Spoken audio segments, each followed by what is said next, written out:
Perfect. Well, let's kick it off. So first of all, I just want to welcome everyone to the second of Silicon Society's Fireside Chats of 2025. As most people here know, Silicon Society was created to build and upskill for a new era in technology. We have our agency, where we build cutting-edge products and data solutions for clients, and our society, with some folks here today, where we help technologists level up in their career. Fireside Chats are meant to be a place where anyone can come and learn from innovators and outside-the-box thinkers in the tech space. And so for today, I am so genuinely excited to have Lynn Shapiro-Snyder and Rachel Snyder-Good here with us.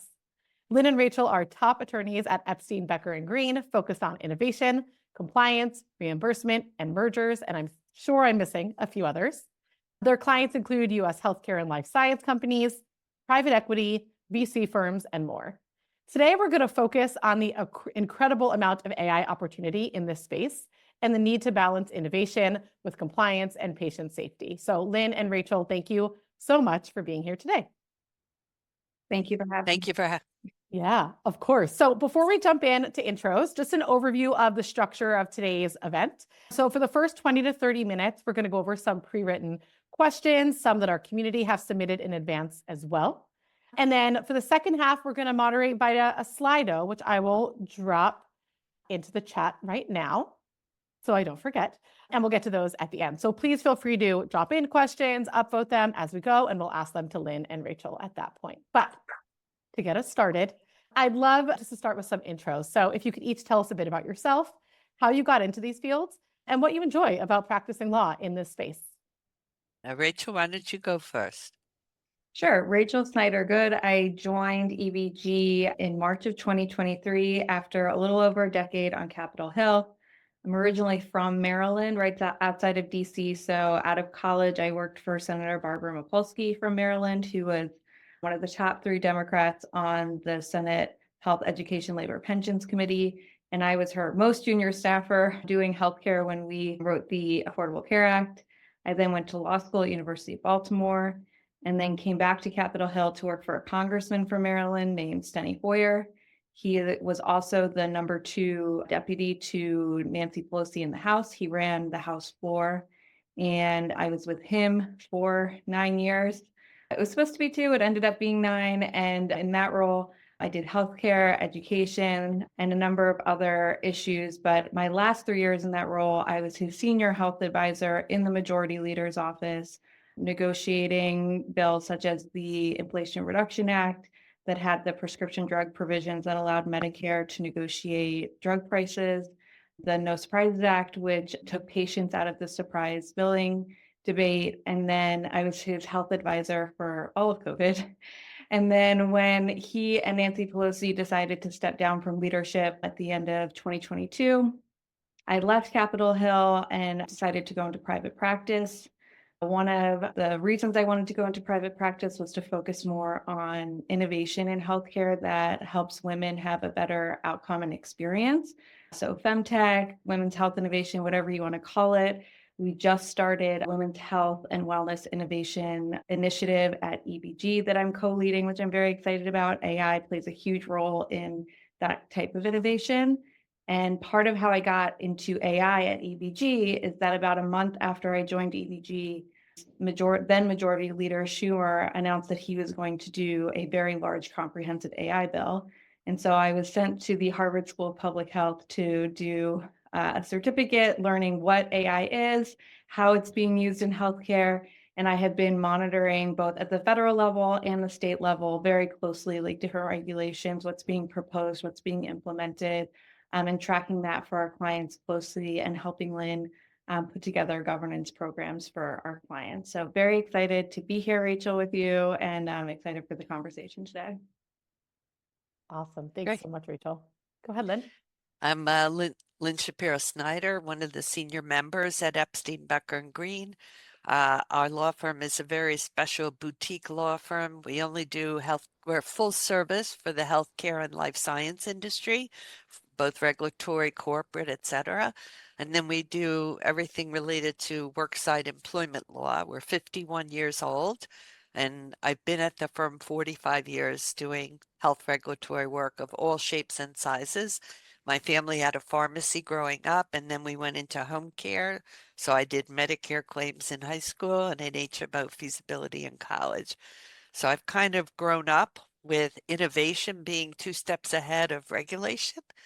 And AI was the newest kid on the block about 7 years ago. A client called and said, since I do a lot of Medicare and Medicaid revenue cycle management work, and they said, there's some company in India that said, I can predict what the E&M code is going to be. Can we really do that? And the general counsel called me and said, my business people want to do it. I can't be the lawyer that says no. Figure out how to do it, Lynn. And so that was my first touch of an AI tool, and I've been on a learning curve. And one of the best things about being in, whether you're a technology person or a lawyer, is you got to stay current. It's never boring. You're always 5 minutes behind whatever's happening. And I enjoy the intersection of policy, law, and the real world. Awesome. So glad you could be here today. And I really appreciate you bringing up that, we're all talking about AI so much in the past couple of years, but AI is more than a couple of years old. To your point, you got that first phone call 7 years ago. So Lynn, I'd love to start with you and get your perspective on what are some overall trends that you see emerging with healthcare companies building AI enabled products right now? And, over time, how have you seen that change? Well, there's different pockets of the AI healthcare industry. The oldest living AI tools are the tools that have been looking at the photographs of the MRI. One of my partners did a study on how many things have gone through the FDA, and like 95% of the AI tools have been clinical decision support tools of a picture, not words. And that type of sophisticated being able to read a picture goes back to even the military reconnaissance pictures. So that's more established. This whole issue of being able to ambient listening and creating words is the new version that we're all trying to get our arms around. But I want to make a distinction. In the healthcare industry, we have healthcare clients, hospital systems who are creating their own tools out of their own data lake. Then either they do it themselves or they hire a vendor, and the vendor comes in and helps them do it. Or the vendor has an AI tool that learned on somebody else's database, and they're coming in to use it on a different population. Who knows if it's going to work or not?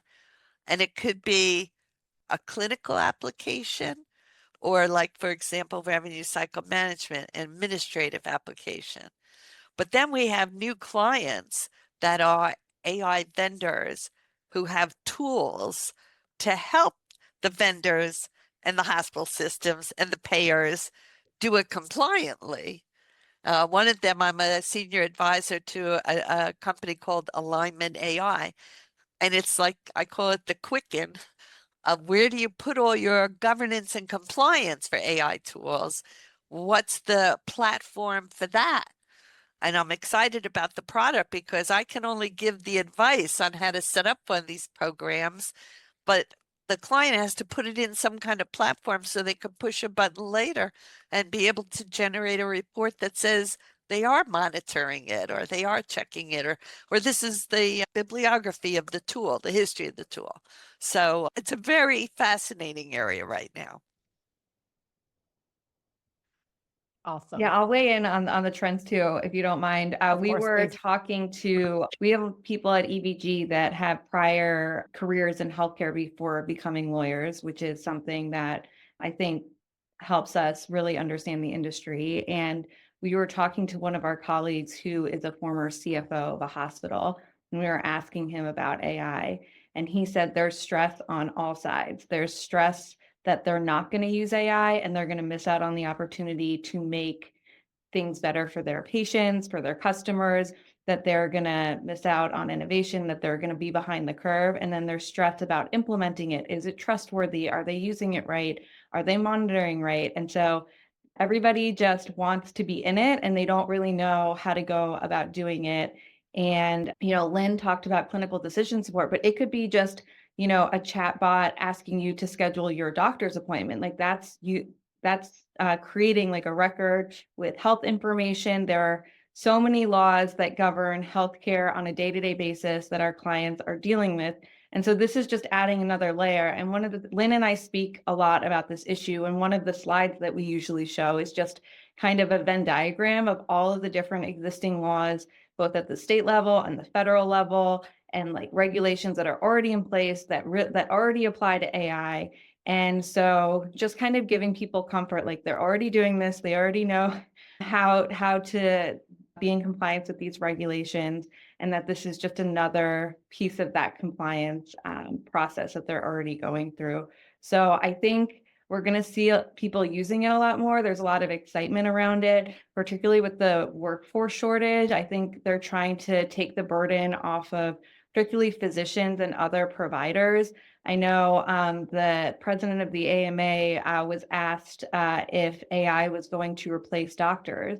And his response, I think, really demonstrates like where the trends are, which is he said that AI is not going to replace doctors, but doctors that use AI are going to replace those that don't.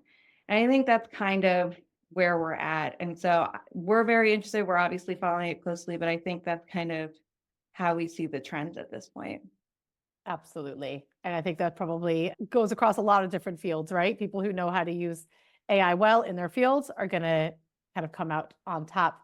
But as you said, it is also a changing landscape. So I'd love to hear, the past week has been fascinating on this front. Particularly, I'd love your guys' perspective on like what we can expect from the Trump administration when it comes to AI regulation at the federal level, especially because I know one of the first executive orders that he had on day one was the repeal of Biden's AI executive order to manage the use of AI at the federal government level. Yeah, Rachel. so I think we were chatting a little bit before, and I said I've had more news to update my clients on AI in the last week than I had in the last 4 months. There's a lot of AI, and that's not surprising, right? President Trump was the first president to have an executive order on artificial intelligence. Jared Kushner led his initiative that dealt with technology advancements and included artificial intelligence last time he was president. He has put David Sachs in charge of his initiative at the White House this time around, and he announced that very early on. I think we heard on the campaign trail that he wanted to eliminate Biden's executive order, and he did do that. But the thing about executive orders is that they're really like press releases that have the effect of telling the administration that the president is in charge of, that he wants rules to go out or that different executive actions to happen. And so what's interesting about the executive order that Trump put in place to replace the Biden executive order is that he's basically doing a 180-day review of the Biden executive order to see what he wants to keep and what he doesn't want to keep. So, for those who want to know more about the Biden executive order, Lynn and I did a podcast. We have a podcast through our firm called Diagnosing Healthcare. You can find it on whatever platform you get your podcasts. And we kind of went through like the top 3 areas that the Biden executive order touched on in healthcare, because it was really the first time that we saw any executive order talk specifically about healthcare. And so it asked, that HHS put out a rule on the availability of documentation to help users determine appropriate and safe uses of AI. So that was the HTI-1 rule. There was the Office of Civil Rights final rule on Section 1557 on non-discrimination regulations under the ACA. And then there was this requirement that there be a chief AI officer at every agency. So it will be interesting to us to see like what of that he keeps and what he decides to eliminate. And I mentioned before in my introduction that Schumer had announced that he was going to do this very large comprehensive bill. And he had the AI forums. I'm sure people saw on the news, like all the major tech CEOs coming to participate in these forums. And then there wasn't a big comprehensive bill. So it will be interesting to see if Trump wants to do that, if the leaders on Capitol Hill want to do that, or if they decide to do more piecemeal, or like what they decide to do legislatively and what they decide to do by executive action. And I just want to comment.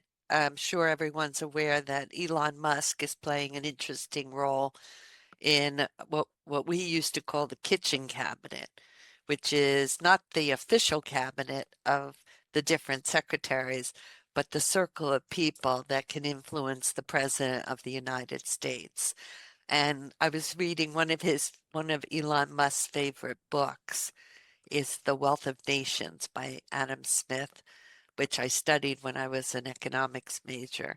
It's all about the invisible hand, which is a metaphor for like the forces of the free market. If everyone works for their self-interest, somehow the public good will emanate from that. The problem is that what happens when it doesn't have a positive outcome, and what is the appropriate role of government? I'm sure Elon Musk is going to weigh in on whether we're going to have federal regulation or whether that should be one of Trump's highest priorities or not. And he has other priorities already in the works. But I'm a student of history, and the type of innovation that AI is happening right now is very similar to the time period at the turn of the 20th century when the railroads were being created and the oil was coming out. We call data the new oil. And that created the Sherman Act. And the Sherman Act is the seminal statute that talks about monopolies and monopolistic, where the self-interest and created much larger corporations than anyone would have imagined, where they had too much power and the wages did not come up, and there was price fixing and things like that. Justice Brandeis was very popular. He was the one who supported the Sherman Act in order to create the invisible hand, to make sure the invisible hand worked. And there's going to be a balancing of how would you feel if nobody had to go to the government and anyone could drive a car and there was no age limit and there was no driver's license. I feel like we're at that kindergarten stage of a technology where some of our existing laws, like Sherman Act, is going to apply, but there may need to be some specific laws passed for the kind of widget this is in order to make sure that the positivity that everyone wants to come out of this is regulated with guardrails in a way that minimizes a chilling effect on innovation, but does somehow manage what's right for the public good. And everybody inside the Beltway is going to have a different opinion of where you draw that line. Totally. Totally. Well, I guess that leads really well to a question that, we get all the time from founders in this space, which is how do I as a founder balance innovation and speed of wanting to build my company, my product with regulatory compliance in this space while things are moving so quickly? What kind of advice, or how would you even recommend someone think about that? Well, first of all, you don't have to have the same kind of compliance program that a Pfizer has. You can start with baby steps, but Rachel and I were talking before this fireside chat started, and you have to not just be innovative about the product itself. You have to have a governance structure that goes with the product. And governance could be as simple, I don't know if it's simple, but I call it the bibliography of the product, which is what was the database it learned from? What was the error rate? I'm not into the word hallucination because that's a marketing term for an error. And people don't want AI to be known for making errors, and they want to give it this human quality when all it's doing is predicting the next letter and the next letter. And hopefully that'll come out in a way that matches years worth of vocabulary.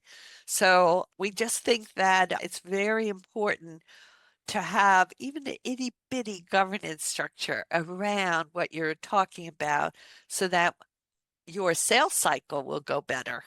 Because if you're going to create the best widget with AI that's going to do X, Y, and Z for a health plan, like on prior authorizations, or for a hospital system for clinical decision support, we were just reading about whether it could prescribe drugs, because there is legislation pending for an AI tool to allow the FDA to approve a tool that will actually prescribe the drugs, because it's kind of not a medical device and it's kind of something else. And the FDA is locked into its 1962 definition of medical product.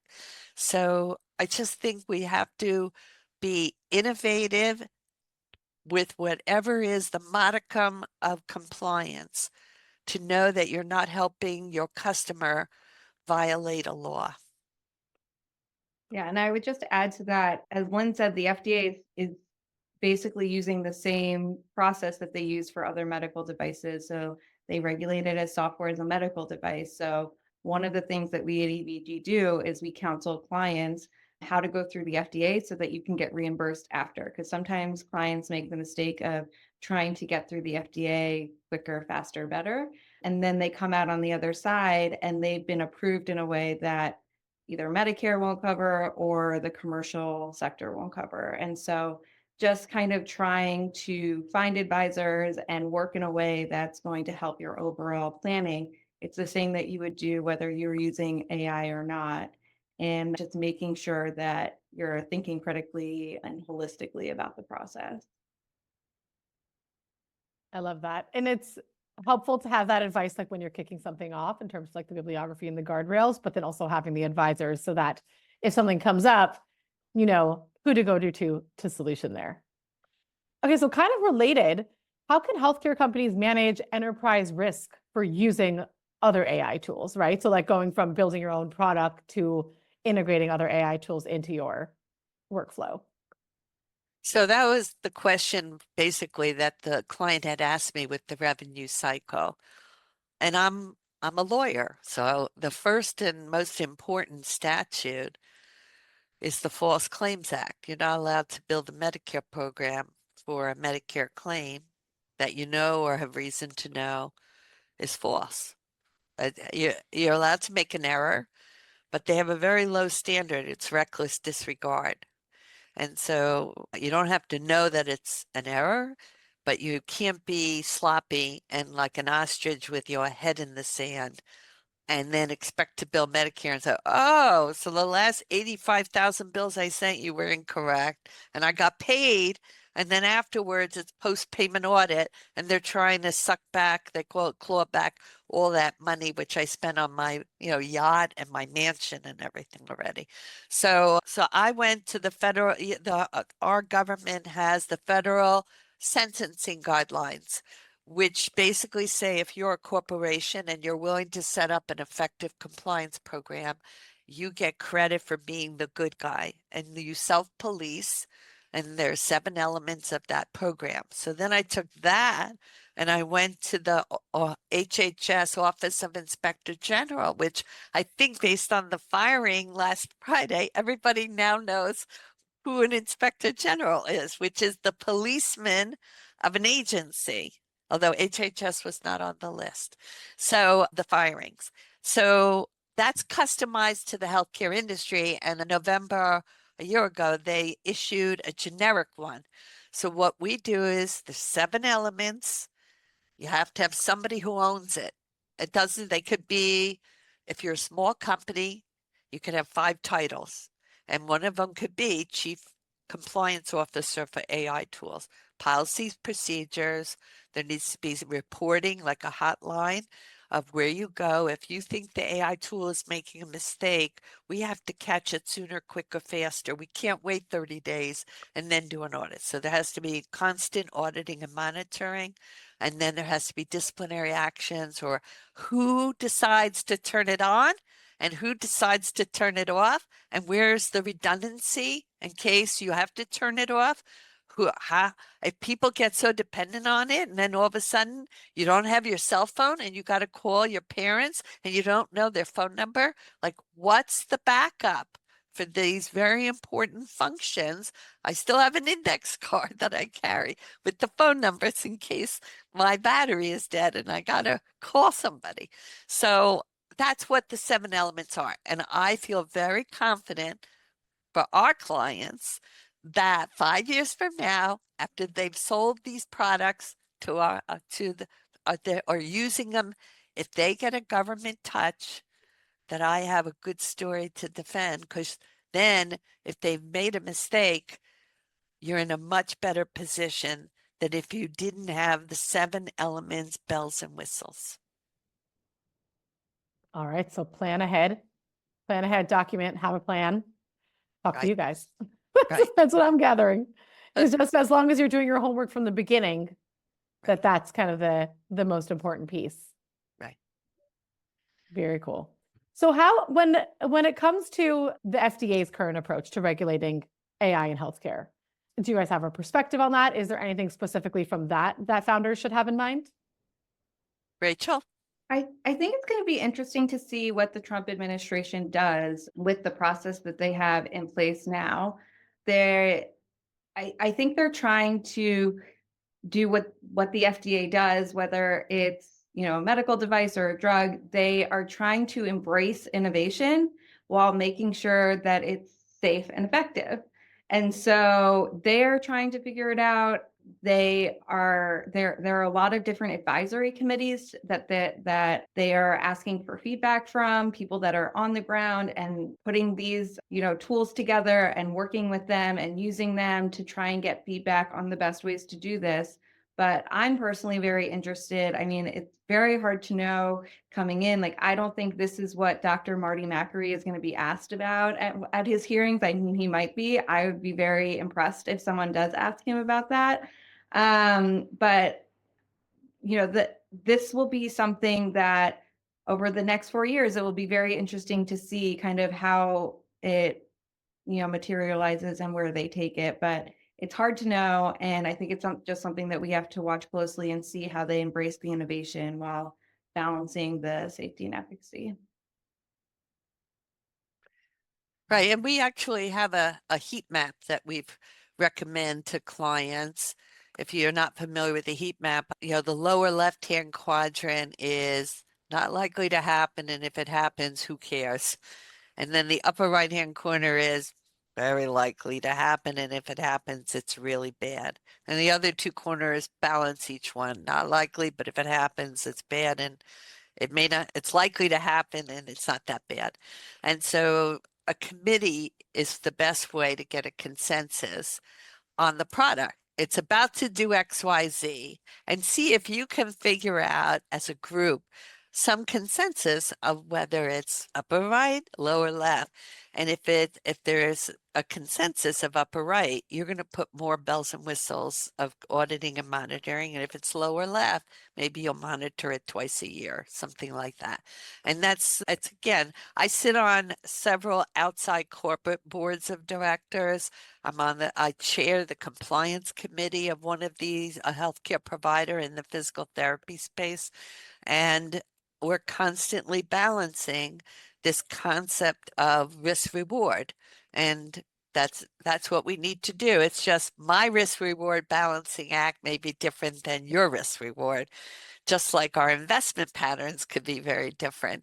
And so it's up to the group to gain that consensus and then act upon it.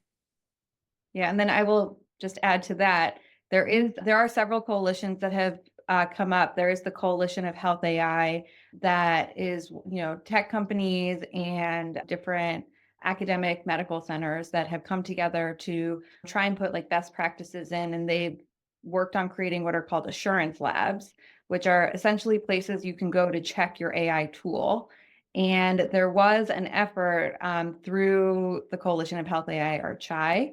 In the last Congress, they were working to try and get FDA in the last administration to kind of make these assurance labs the gold standard as like an official FDA standard.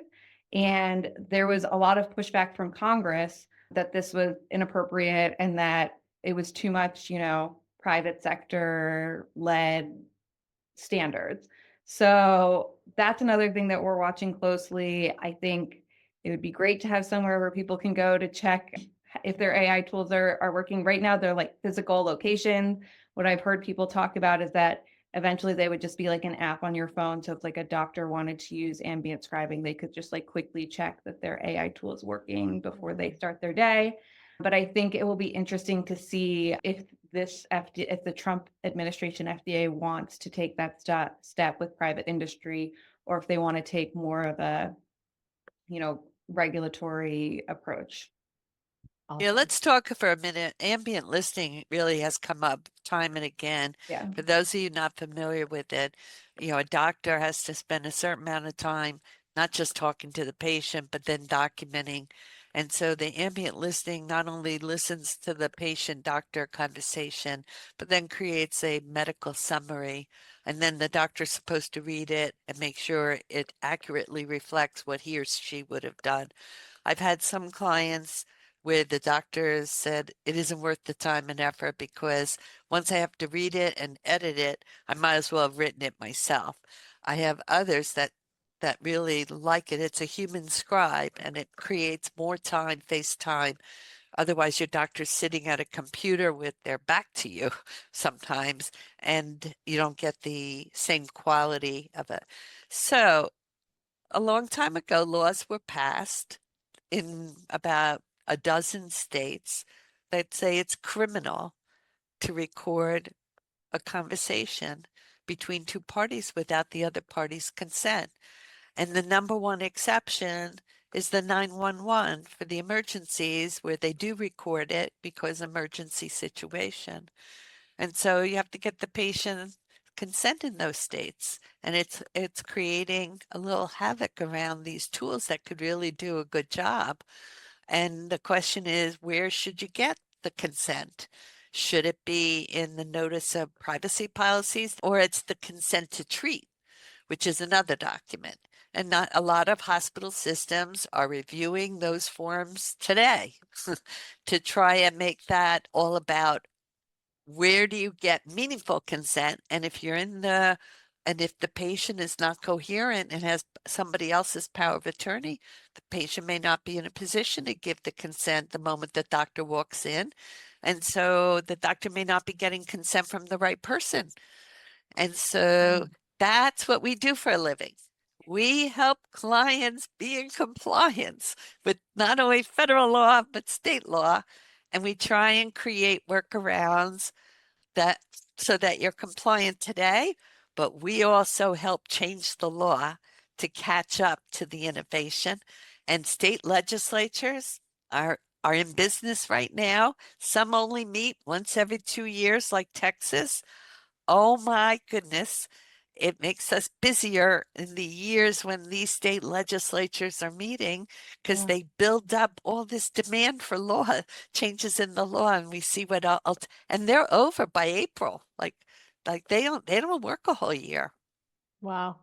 Well, patient consent is a whole other topic and it's fascinating, and especially because it comes up also in training data. And so I'd love to get you guys' perspective on how companies should handle patient consent and data rights when training healthcare AI models. I mean, that's a whole nother space that I know founders and certainly like users, customers, patients are thinking about. So the data rights come out of contracts that were written before people understood that the data had value. And so a lot of companies are going back into their contractual relationships to find out who owns the data. Is it the patient that owns the revenue cycle data? Is it the doctor's office that owns the medical record? Do they share ownership? And then depending upon what we go back, that's what we do for a living. We went back and looked at some of these contracts because the clients ask us, do we own the data to do something with it? And either the contract is silent, in which case silence is good. And then, or it could be very clear. And depending upon the answer of what the clear is, that could be very good too. Or it's somewhere in the middle. So the first thing we do is we change the template. So going forward now that everybody realizes that data is so important, you put what you want in that provision and you wait for the other side to read it and care about it or not and sign the contract or not, because many times, especially in startups, they don't want to waste legal fees on having somebody read every paragraph in a contract. So I highly recommend that you all read the paragraph on who owns the data and then decide whether how it's written is giving you the asset that you deserve. And then there's the whole issue of de-identified and identified data. And there is a science to de-identification, and there are standards from it's now has a different name, but it used to be Office of National Coordinator, and even the FDA weighed in on de-identification. So these are all the issues. It's not, lawyers very often say it depends because it depends. Makes sense. And actually, the one question that we have here in the Slido, which by the way, if you're listening and you want to drop any more, I put the link in the chat. The one question we have here is actually kind of related, I guess, from a founder perspective. How do I instill trust in users of a healthcare app that their data is secure? There are AI features, but it pulls from generalized first personal information. So I guess what's the best way to get that across to users? Rachel, what do you think? I think transparency. I think that's true, whether it's AI or not AI. There's a lot of concern that people are just putting their data out there and they don't know what's happening to it. And I think as transparent as you can be, I mean, that's what these governance programs are, right? At their core, it's just transparency. It's having a plan in place and being transparent. And I think, some states have required that if you're using AI, that you say this is an AI chatbot, or like you announce it at the beginning. If it's a reporting, like this is an AI reporting. And so that's, the way some legislatures are dealing with it. And I would deal with it the same way if I were a founder. I would just say, isn't it so great that we have AI helping us with X, Y, and Z in our widget? And this is how we are keeping your data safe as we use that. And I think the more transparent you can be, the more trustworthy. We use the word trustworthy for AI because it can't be perfect, right? It's not safe. It's not right. Like it's not, it can just be trustworthy and you have to check it. And so I think being transparent about that, and that you have something in place to check it, and that's how you're using it, and just letting people know what it's being used for and why you're collecting it, I think is key. I love that. Trustworthiness. It's like the same, like worthiness, hard word to say, as like a founder, right? It's only as trustworthy as the people who are creating it. So instilling that and just being really transparent, that makes a lot of sense. And that's why policies and procedures, which are not a heavy lift and they don't cost a lot of money, can really give some semblance of trustworthiness. And then you follow the policies and procedures. And if something in a policy or procedure doesn't work, then you revise them. But you're trying to institutionalize the way you do it. And the more haphazard you are in the way you create your product without a record of how you got from point A to point B, the harder it's going to be later to recreate that chronology. Mm-hmm. And that's going to be very hard because I know law departments in managed care companies and hospital systems and in life science companies where it's never going to get by the law department. You're not going to get your sales cycle if you're not able to really explain how you got from point A to point B. That makes sense. But you guys are also giving me a lot of hope that with proper documentation and planning, this is not such a scary space to build in, and that even with things changing, there are ways to kind of plan in advance so that no matter what happens, you are able to document along the way. And to me, that's really exciting as someone who watches this space. And our crazy, chaotic US healthcare system needs AI tools to connect dots in a very siloed industry. I'm very familiar with healthcare systems outside the United States, where it starts mostly as a single payer public system. And when that's inadequate for the middle and upper middle class, a private system comes in. So we call that a public-private partnership. In the United States, we started with private as the number one, and then public came in where the employer base system was not able to accommodate for indigent care and elderly people. And so the government came in with certain government programs that then affect the private sector programs through cost shifting, et cetera.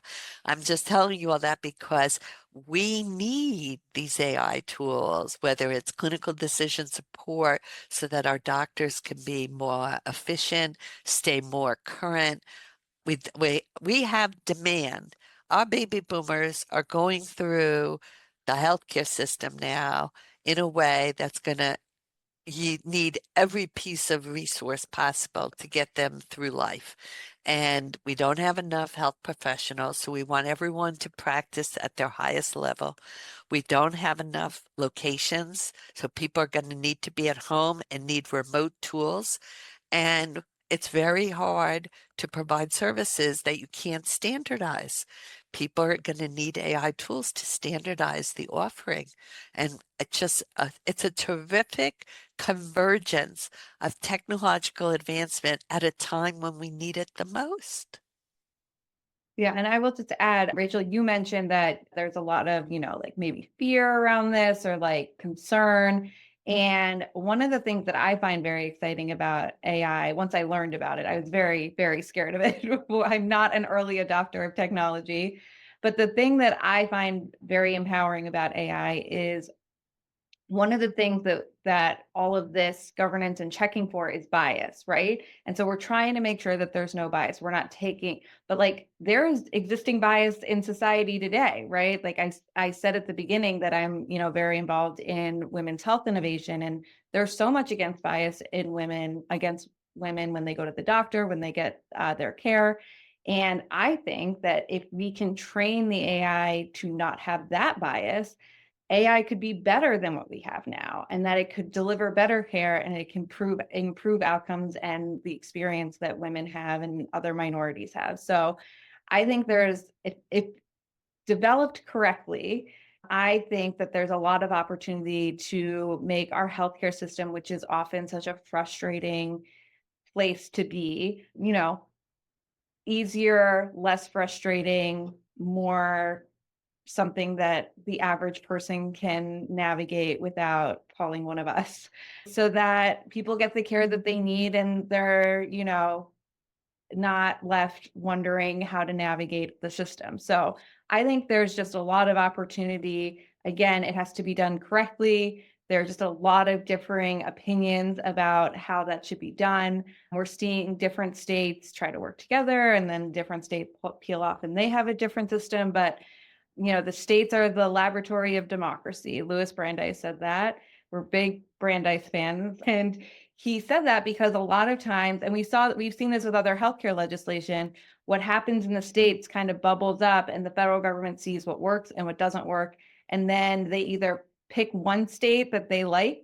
For example, the ACA was, a Massachusetts law beforehand, and they bring that to the federal level, or they kind of take what they like from different states. So the No Surprises Act was different states had implemented different surprise bills. And then when it got to the federal level, Congress kind of took pieces of each one and put it all together. So I think that's what's going to be happening with AI. There's so much happening at the state level. Colorado passed like the first really comprehensive law in this space. And then the governor said that he wants changes to it before it goes into effect in 2026 if there's no federal preemption. So that's like an interesting way to pass a bill into law as a governor, to say that you want federal preemption. But this is a very exciting space, and it's primarily because there's so much opportunity and ways that it could make our healthcare system better.